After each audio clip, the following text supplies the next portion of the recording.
Shri Varghese George, ഇപ്പോൾ രാഹുൽ ഗാന്ധി ദേശീയ തലത്തിൽ ഉന്നയിക്കുന്ന വിഷയങ്ങൾ കേരളത്തിൽ രണ്ട് മുന്നണികളും ചേർന്ന് BJPക്കെതിരെ ഉയർത്തുന്നു. അത് തൃശ്ശൂർ പോലെയുള്ള ഒരു മണ്ഡലത്തിലാണ്. ലോക്സഭയിൽ BJP ഐതിഹാസികമായ വിജയം കൈവരിച്ച ഒരു മണ്ഡലമാണ്. പക്ഷേ അവിടെ BJP തിരിച്ചു ചോദിക്കുന്ന വളരെ പ്രസക്തമായിട്ടുള്ളൊരു ചോദ്യം, ഇപ്പോൾ തൃശ്ശൂർ മണ്ഡലത്തിൽ വോട്ടിങ്ങിൽ ഒരു അട്ടിമറി നടത്തി, അല്ലെങ്കിൽ വോട്ടേഴ്സ് ലിസ്റ്റിൽ അട്ടിമറി നടത്തി എന്നതാണ് ആരോപണമെങ്കിൽ കേരളം ഭരിച്ചുകൊണ്ടിരിക്കുന്നത് ഇടത് സർക്കാരാണ്.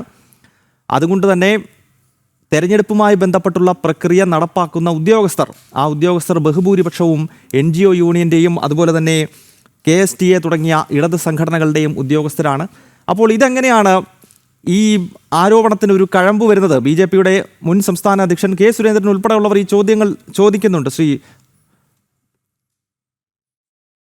ഗൗതം, അതിനു മുമ്പ് ഡോക്ടർ ജയപ്രസാദും സുമിത്തും പറഞ്ഞൊരു കാര്യം.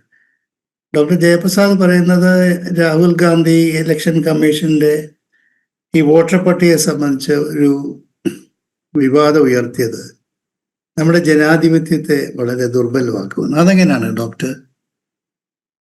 നമ്മുടെ ഇലക്ഷന്റെ ഏറ്റവും ബേസിസ് എന്ന് പറയുന്നത് വോട്ടർ പട്ടികയല്ലേ?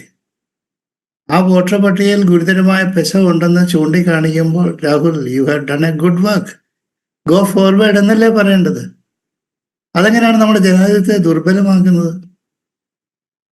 സുമിത് പറയുന്നു രാഹുൽ ഗാന്ധിയുടെ ഇമേജ് വർദ്ധിപ്പിക്കാനാണ്. രാഹുൽ ഗാന്ധിയുടെ ഇമേജ് വർദ്ധിപ്പിക്കാനാണെങ്കിൽ ഇപ്പോൾ പ്രധാനമന്ത്രി മോഡിയുടെ ഇമേജ് എന്താണ്? മോറൽ ബേസിസ് മുഴുവൻ പോയില്ലേ അധികാരത്തിലിരിക്കുന്നതിൻ്റെ? വ്യാജ വോട്ടുകളുടെ അടിസ്ഥാനത്തിൽ കുറെ നിയോജകമണ്ഡലങ്ങൾ ജയിച്ച് പ്രധാനമന്ത്രിയായ ധാർമ്മിക അടിത്തറ മുഴുവൻ പോയില്ലേ? ഒന്നാമത്തെ ഇലക്ഷനിൽ വലിയ സ്റ്റണ്ണിങ് ഡിഫീറ്റ് കിട്ടി.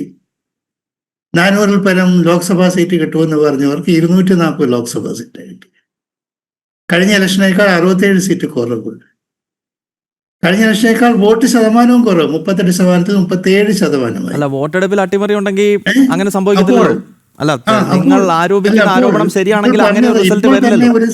ഇപ്പോൾ തന്നെ ഒരു സ്റ്റണ്ണിങ് ഡിഫീറ്റ് ഉണ്ടായി. അപ്പൊ തീരുമാനിച്ചിരിക്കുകയാണ്, എന്നാൽ ഇലക്ഷൻ തന്നെ അങ്ങ് ശരിപ്പെടുത്തി കളയാതെ. എന്ത് 1 നേഷൻ 1 പാർട്ടി 1 ഇലക്ഷൻ? ഇലക്ഷനിലുണ്ടായ ഒരു സ്റ്റണ്ണിങ് ഡിഫീറ്റിനെ തുടർന്ന് കൊണ്ടുവന്നതല്ലേ? എന്ത് എവിടെ പോയത്? രാജ്യത്തെ ജനങ്ങളുടെ ഓപ്പോസിഷൻ കൊണ്ടും അത് നടന്നില്ല.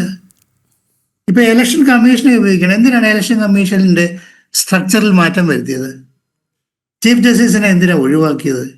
ഇന്ത്യയുടെ പ്രധാനമന്ത്രി, ആഭ്യന്തരമന്ത്രിയും പ്രതിപക്ഷ നേതാവും കൂടെ ഒരു ഇലക്ഷൻ കമ്മീഷനെ തീരുമാനിച്ചാൽ ഇന്ന് ജ്ഞാനേഷ് കുമാർ നടത്തിയ പോലെയുള്ള പ്രകടനം നടത്തിയവരെയല്ലേ വെക്കുന്നത്?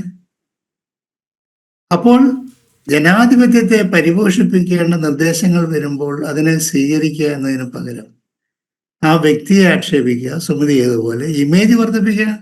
നിങ്ങൾ ഇമേജ് വർദ്ധിപ്പിച്ചിട്ടുണ്ടെന്നുള്ള യാതൊരു സംശയമുണ്ടോ? ഇത് വളരെ ഒരു വലിയ ഇഷ്യൂ അല്ലേ രാഹുൽ ഗാന്ധി ഉയർത്തത്? ഞങ്ങൾ രാഹുൽ ഗാന്ധിയുടെ പാർട്ടിയൊന്നുമല്ല, പക്ഷെ രാഹുൽ ഗാന്ധി ഉയർത്തിയൊരു വലിയ ഇഷ്യൂ അല്ലേ? നമ്മൾ ഈ ജനം TV ഇതിപ്പോൾ എത്ര ദിവസമായിട്ട് ചർച്ച ചെയ്യുന്നു? അതൊരു ഇഷ്യൂ ആയിട്ട് മാറിയിട്ടില്ലേ? അപ്പം നമ്മുടെ ജനാധിപത്യ പ്രക്രിയ മുന്നോട്ട് കൊണ്ടുപോകണം. ഇലക്ഷൻ കമ്മീഷൻ എന്താ ചെയ്യുന്നത്?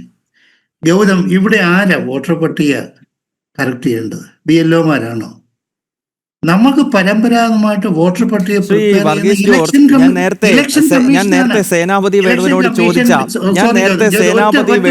ചോദിച്ച അതേ ചോദ്യം തന്നെ ഞാൻ അങ്ങയോടും ചോദിക്കുകയാണ്. അതായത് ഇത് ഭാരതത്തിലെ പൊതുസമൂഹത്തിനിടയിൽ ഉയർന്ന ഒരു ചോദ്യമാണ്. അതായത് ഇത് ഈ കോൺഗ്രസ് പരാജയപ്പെടുമ്പോൾ മാത്രം എന്തുകൊണ്ടാണ് ഇത്തരം ആരോപണങ്ങൾ ഉയരുന്നത്? തെരഞ്ഞെടുപ്പിൽ ഇത്തരത്തിൽ അട്ടിമറി ഉണ്ടെങ്കിൽ BJPക്ക് പരാജയം സംഭവിക്കാൻ പാടില്ലല്ലോ. ഞാൻ നേരത്തെ ചില ഉദാഹരണങ്ങൾ പറഞ്ഞില്ലേ? കർണാടക നിയമസഭാ തെരഞ്ഞെടുപ്പ് നോക്കൂ. ദക്ഷിണേന്ത്യയിലേക്കുള്ള BJPയുടെ പ്രവേശന കവാടമാണ് കർണാടകം. അവരുടെ ഏറ്റവും വലിയ അഭിമാന കേന്ദ്രമാണ്. അവിടെ BJPക്ക് ഭരണം നഷ്ടപ്പെട്ടെന്നേ. അപ്പോൾ ഈ വോട്ടിംഗ് അട്ടിമറി ഉണ്ടെങ്കിൽ ഇതെങ്ങനെയാണ് സംഭവിക്കുന്നത്?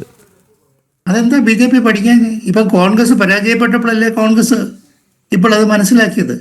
ഞാൻ ഉന്നയിക്കുന്നൊരു പൊതുവിഷയമാണ്. ആരാണ് വോട്ടർ പട്ടിക പ്രിപ്പയർ ചെയ്യേണ്ടത്?